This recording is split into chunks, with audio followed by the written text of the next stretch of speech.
Well, praise God. There is a video clip that we're going to take a look at way at the end of our message. And it's from a movie that perhaps you have heard about. It's called Tree of Life. It just came out.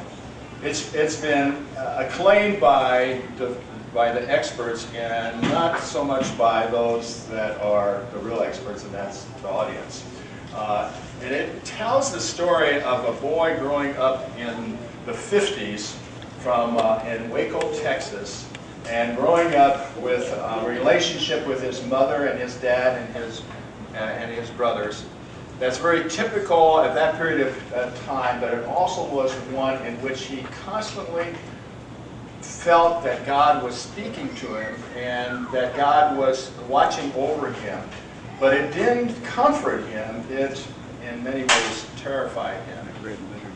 That particular clip only shows just a little bit of it. It shows part of his dad, and as he was growing up as a kid, and then shows a little bit about the relationship. But when we see it, and it'll be very short and a little bit confusing, I'll warn you, because that's the way the movie is. But when we see it, it typifies to me what it's like to live in this world without the knowledge that God really does care. Now, even when we know that God really cares, there still are situations that we need to be strengthened, where we say, what's happening and why is it happening? And I believe that this morning when we share the word out of Genesis, it's interesting. In Genesis there's 50 chapters, and over 12 of them have something about Abraham in it. Abraham was a kingpin, you would say. He was the one that was promised through him.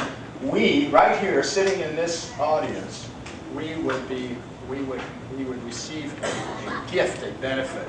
And that gift and that benefit is Jesus Christ coming through the lineage of Abraham.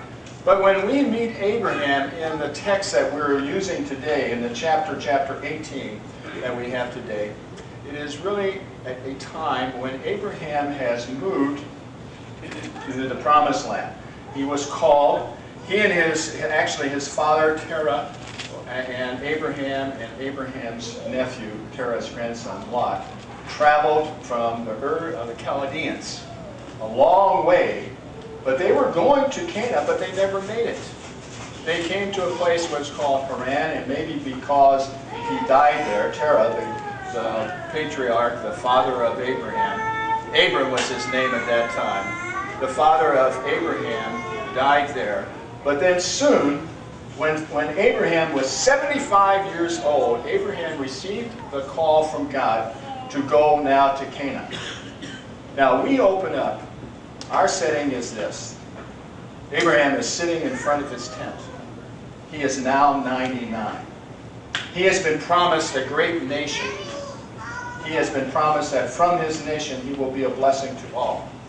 And so he is sitting there, and all of a sudden he looks up, and I'm not sure if it was mid-afternoon, perhaps it was, and maybe it was the time when you're a little drowsy, and maybe he was nodding off, and all of a sudden he looks up and he sees these three men. Now the three men suddenly appeared. There was a lot of Abraham's group, the servants and the servants' family and the young boys and girls that must be playing out there, that would have seen three strangers walking towards them. It was not a common thing to have travelers in those days, and all of a sudden three showed up right there. Let's take a look at what the text says. And the Lord appeared to him by the oaks of Mamre as he sat at the door of his tent in the heat of the day. He lifted up his eyes and he looked, and behold, three men were standing in front of him. When he saw them, he ran from the tent door to meet them, and bowed himself to the earth, and said, O Lord, if I have found mercy, if I have found favor in your sight, do not pass by your servant. And this is found for those of you that have Guest Bible close and would like to follow along. It's found on page 12. We don't usually get that of those lower numbers. Genesis 18. But Abraham continues and he says, let a little water be brought, and wash your feet, and rest yourself under the tree, while I bring a morsel of bread. And we're going to come back to that, morsel of bread. While that you may refresh yourself, and after that you may pass on, since you have come to your servant. So they said, do as you have said. Now for those of you that have your Bibles, take a look at that. It continues. But at this particular time, Abraham was a gracious host, and that was not unusual for this culture. There weren't inns, and so people that would come by were put up for the night. But to be greeted in such a way, it does indicate to me at least that, and the very words that our scripture, that our translation used, are Lord, the capital L. There was a recognition, if not immediately, there was a recognition very soon by Abraham that he was speaking to God. And God was in the person of a man. And there were two angels, as they are later referred to, the two angels were accompanying him. Now this is what was in front of us. This is what is in front of us, as we envision it through Abraham's eyes. And so he got up and quickly greeted them and said, let me feed you a morsel of food. Then he tells, in the next verse, verse 6, Abraham went quickly into the tent to Sarah and said, quick, 3 seahs of fine flour, knead it and make cakes. Now 3 seahs of fine flour is a lot of flour. If you translate it to gallons, it is over 5 gallons of flour. Now how big of a loaf can you make with 5 gallons of flour? A lot. 5 gallons of flour. I don't know what 5 gallons means to you, but for me that grew up in a farming community, we used to have 2 sizes of cream cans. One was a 5-gallon cream can and one was a 10-gallon cream can. You might see them now in antique shows. It doesn't reflect on me, but you might see them in antique shows. Okay, now 5 gallons weighs about 50 pounds of flour. I remember lugging a 50-pound or 40-pound bag of flour because that's the way we used to buy it. And we had in our kitchen an old cupboard that had, you open up the door and you put the flour in, and then you would sift it out as needed during the, I see a few heads shaking, and sift it out as you needed it. And as the boys got a little bit bigger, as we got a little bigger, our task was to put it away for our mother. And her task, of course, lovingly done, was to make bread, I think every Wednesday, something like that. And there were loaves of bread all over. But anyway, let's get back to Abraham and Sarah. So the morsel was a huge amount. Make cakes, fed the whole camp, I'm sure. And Abraham ran to the herd, took a calf, tender and good, and gave it to a young man who prepared it quickly. Then he took curds and milk and a calf that he had prepared and set it before them. And he stood by them under the tree while they ate. So he stood by under the tree while they ate as a compliment to them. They're his guests. And this was, instead of sitting down and eating with them, he honored them by watching them eat. Abraham knew that it was the Lord that he was speaking to, and it wasn't long before the Lord told him what his mission was for. The first point. The Lord was there for more than one reason. The Lord was there to show that indeed he does care for us. He does care for Abraham. He does care for, as it turns out to be, for Lot. But first of all, he was there to tell them that at the age of 99, Abraham was going to become a father in less than a year. And Sarah heard this. Isn't this interesting? So human nature. Sarah was in the tent, but she was listening intently, and she heard this. Of course, good ears. And she laughed. She laughed. And wasn't out loud, I don't think. It was quietly. And the Lord said, Sarah, why do you laugh? She said, I didn't laugh.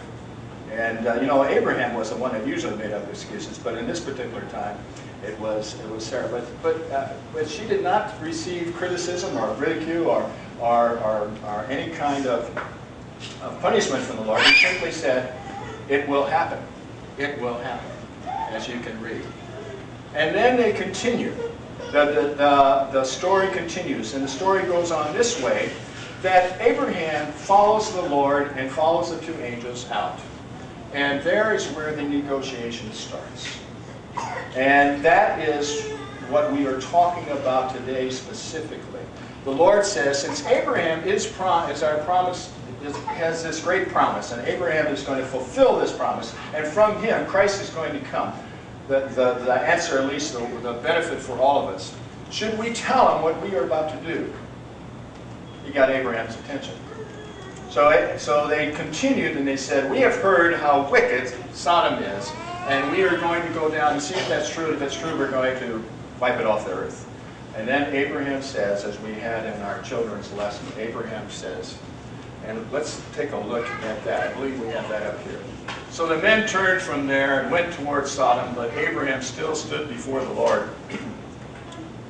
Then Abraham drew near and said, will you indeed sweep away the righteous with the wicked? Suppose there are 50 righteous within the city. Suppose there are 50 righteous within the city. Will you then sweep away the place and not spare it, excuse me, for the 50 righteous who are in it?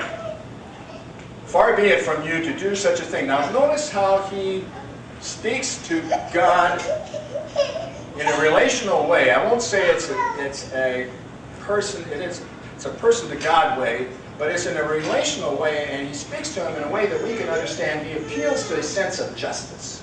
So he says, far be it from you to do such a thing, to put the righteous to death with the wicked, so that the righteous fare as the wicked. Far be that from you. Shall not the judge of all the earth do what is just? And the Lord says, okay. Now we might argue whether the Lord changed his mind or not, or whether he already had that is what he was going to do. But if you look at what the scriptures say, it definitely says, the Lord said, if I find at Sodom 50 righteous in the city, that's what the request was, I will spare the whole place for their sake. I will spare the whole place for their sake. Now, those of you that have your Bibles open, you can continue with that and follow me. And he says, suppose, in verse 28, suppose 5 of the 50 righteous are lacking. Will you destroy the whole city for the lack of 5? So he's kind of putting it on the Lord, isn't he? I will not destroy it if I find 45 there, is what the Lord said. And again he spoke to him and he said, suppose 40 are found there. He answered, for the sake of 40 I will not do it. Then in all humility, very cautiously, very, very concerned that he doesn't overstep himself, Abraham says this. He spoke to him and said, suppose 40, no, in verse 30. Then he said, oh, let not the Lord be angry, and I will speak. Suppose 30 are found. He goes down by 10 now. He answered, I will not do it if I find 30 there. Then he says, Abraham that is, behold, I have undertaken to speak to the Lord. Suppose 20 are found there. He answered, for the sake of 20 I will not destroy it. And one more time, oh, not let the Lord be angry, and I will speak again, but this once. Suppose 10 are found there. He answered, for the sake of 10 I will not destroy it. Now, God came with the 2 angels to bring the promise that he had given earlier, to bring a promise that now it was time for them to have a son of Isaac. God came because he does care about us, cares about Abraham and Sarah. And God had this trinity of good news. Isaac was going to be born, that he would listen to us as far as our requests are concerned. And then finally, even though he did not find 10 righteous people in Sodom, he did save Lot and Lot's 2 daughters. And those were saved. The wife was not saved because she looked around and she was told not to do.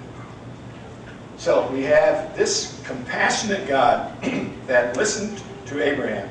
Excuse me. That listened to Abraham. And we look at that, and we need to take it apart a little bit to see is God really negotiating, and is God willing to negotiate with us? And it brings up the whole concept of prayer.